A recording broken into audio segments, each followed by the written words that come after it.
नमस्कार मित्रों, जय श्री राम। मैं आनंद राज अध्यक्ष। आप देख रहे हैं मेरा यूट्यूब चैनल आनंद आख्यान। चैनल पर अगर आप नए हो तो कृपया चैनल को सब्सक्राइब करें। थोड़ा सा मेरा फ़ायदा होगा इसमें, और ये फ्री है, ठीक है। अच्छा, वीडियो सुनने के बाद आपको अगर विषय अच्छा लगे, सादरीकरण अच्छा लगे तो वीडियो को लाइक भी करें, और विषय महत्व का लगे तो अपने मित्रों के साथ शेयर भी कीजिएगा। चलिए विषय पर चलते हैं। मित्रों, भाजपा की इस लोकसभा चुनाव में सीटें कम आ गई, 240 ही आ गई, ठीक है, सब जानते हैं। तो उसे लेकर भाजपा के समर्थक जो है, भाजपा के शत्रु भी है जो है, सब मिलकर यूट्यूब या अन्य सोशल मीडिया में भरा भरा पिल पड़े हैं कि ये कैसे हुआ। सबके पास कई सारे कारण हैं। दिल्ली वालों ने अपने मनमर्जी के कैंडिडेट दिए, गलत कैंडिडेट दिए, पैसे खाकर टिकट बांटी। मोदी शाह को अहंकार हो गया है, कार्यकर्ता नाराज़ थे, और सबसे बड़ी बात, हम तो कह रहे थे लेकिन हमारी सुनता कौन है। मतलब ये दूल्हे के फूफा है, ठीक है। तो ये तो कह रहे थे लेकिन इनकी सुनता कौन है। चलिए ठीक है, लेकिन 240 जीते भी ना, आप भी जानते हैं, दुनिया जानती है, 240 जीत के आ गए। इसका मतलब क्या है कि 240 जगह पर भाजपा के किसी न किसी उम्मीदवार ने विपक्ष के किसी न किसी उम्मीदवार को धूल चटाई। सही है, इसमें कोई दो राय नहीं।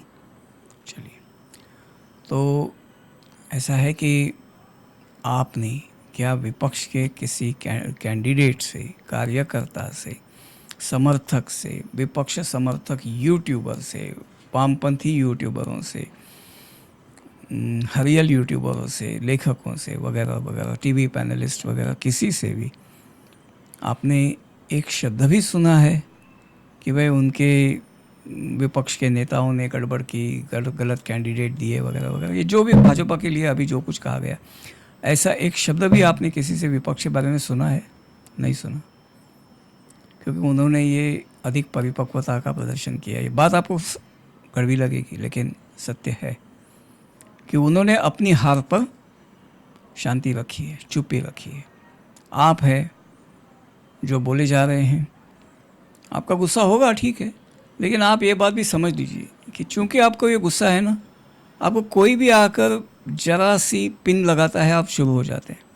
और ये बात जो है ना, गुस्सा जो है या ये नाराज़गी जो है, ये संक्रामक रोग होती है, कॉन्टेजियस। छूत की बीमारी जैसी नाराज़गी जो है ना, वो कान की बीमारी होती है और दिमाग पर फैल जाती है।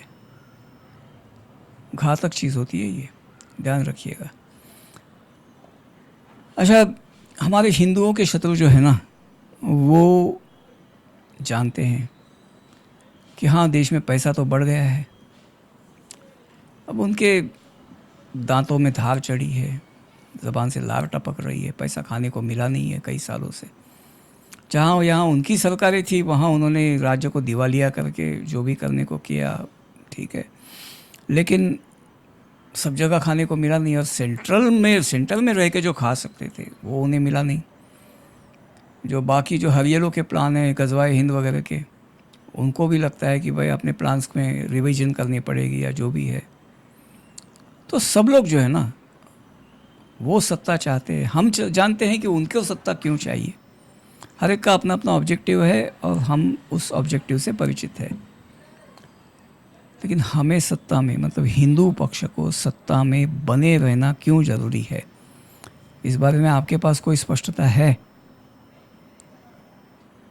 आपके पास इसके बारे में कोई स्पष्टता नहीं है। आपको हर कोई आकर कुछ ना कुछ बताता है और आप मान जाते हैं कि हाँ, ऐसा होना चाहिए, वैसा होना चाहिए। क्या ये प्रैक्टिकेबल है? जैसे अगर वैसे कोई डिसीजन ले लिया तो क्या कलकोटी ये जो है वो उसमें रोड़ा नहीं अटकाएंगे? आपको मालूम है वो अटकाएंगे, ठीक है। जहाँ टांग अड़ाने की उनको ज़रूरत नहीं है, वहाँ भी अड़ा देते हैं। किसकी बात कर रहा हूँ आप सबको पता है।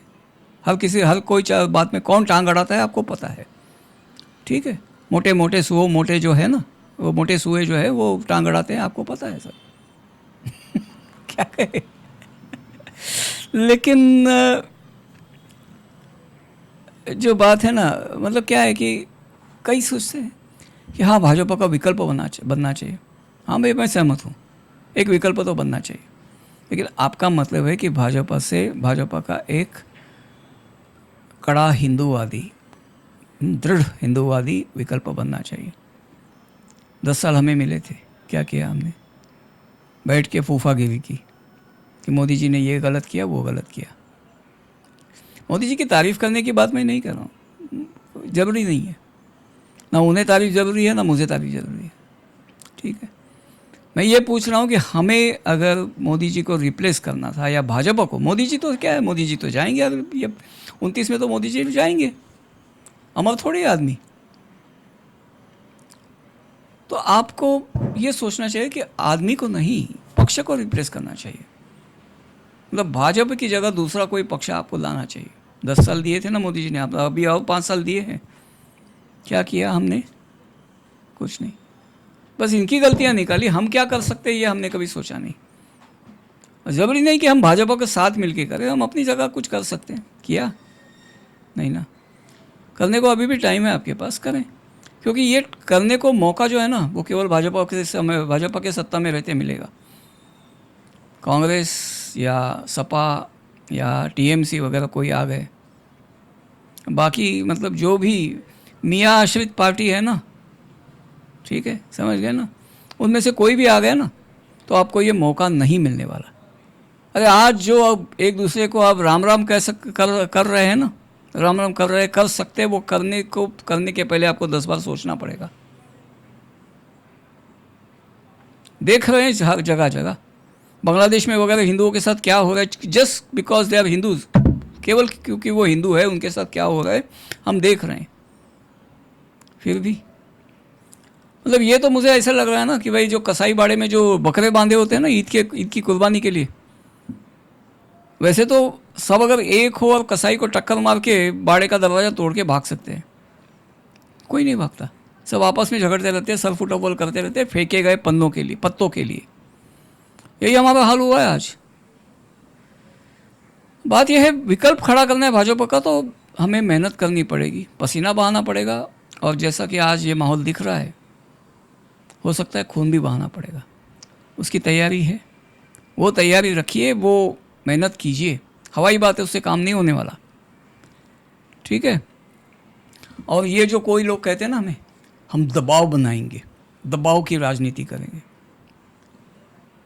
इससे बदमाशी का एडवाइस दूसरा नहीं है। दबाव का मतलब क्या होता है, इनको पूछिए तो सही, दबाव का मतलब क्या है।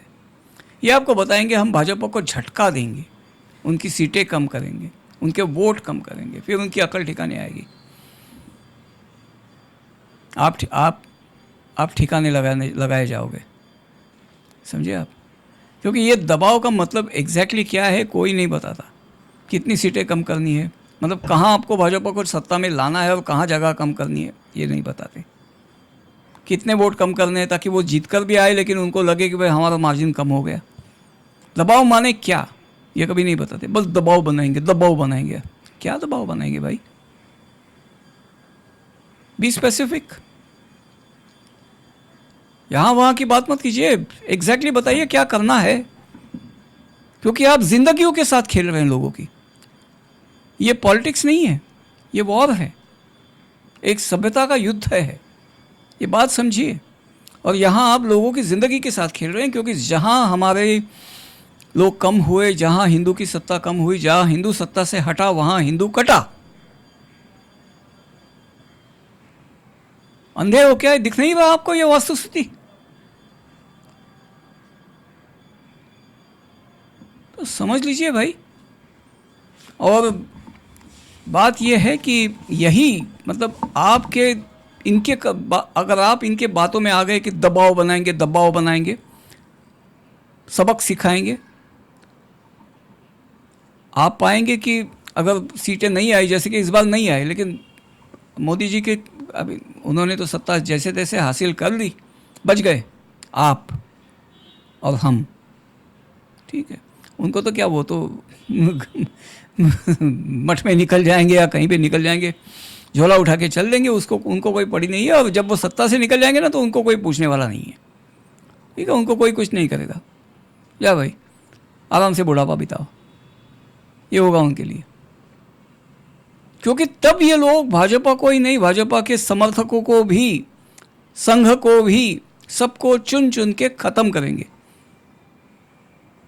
उनको पता है फिर मोदी जी कुछ नहीं कर पाएंगे। अब वो मोदी जी की उम्र बचेगी नहीं कि वो दोबारा कुछ कर पाए।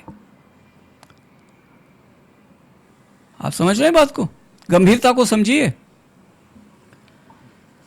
और इतनी सीटें आपने कम कर दी ना, तो यही दबाव का सुझाव देने वाले लोग आपको दूसरे खेमे में दिखेंगे, आप पर दांत चियारते हुए। समझे कि कैसा काटा इनका, क्या सी। तो भाजपा का विकल्प खड़ा करना है, उस पर मेहनत कीजिए, ठीक है। भाजपा को चर्बी आ गई है, हाँ, तो विकल्प के लिए मेहनत कीजिए, पसीना बहाइए, खून बहाने की तैयारी रखिए। ये तो फिलहाल जो है उससे चलाइए, और क्या। मेरा, अगर मेरा ही मानो तो मेरा तो सीधा सीधा कहना है कि ये 5 पीढ़ियों का संघर्ष है। हम कम से कम ये स्थिति बनाए कि अगली पीढ़ी के लिए हम उनके हाथ में हमारी पकड़ी मशाल थमाए। कम से कम हम ये स्थिति बनाए तो भी बहुत हो गया, ठीक है ना। हमारे शत्रुओं ने हम पर 1350 साल मेहनत की है, इसका ब्यौरा मैं कई जगह दे चुका हूँ, इसलिए खुद को रिपीट नहीं करता। लेकिन हमें 5 पीढ़ियाँ लगाना कोई मुश्किल नहीं है, लगानी पड़ेंगी, ठीक है। चलिए, वीडियो आपको अच्छा लगा हो ऐसी मैं आशा करता हूँ।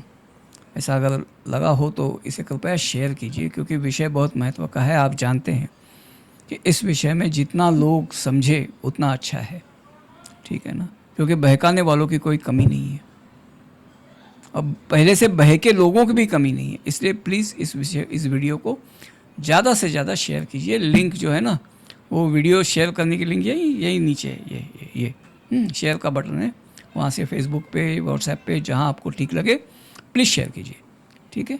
चलिए, और सब्सक्राइब किया ना चैनल को। चलिए, अपना ख्याल रखिए और चैनल पे आते रहिएगा, मिलते रहेंगे हम, ठीक है। जय श्री राम।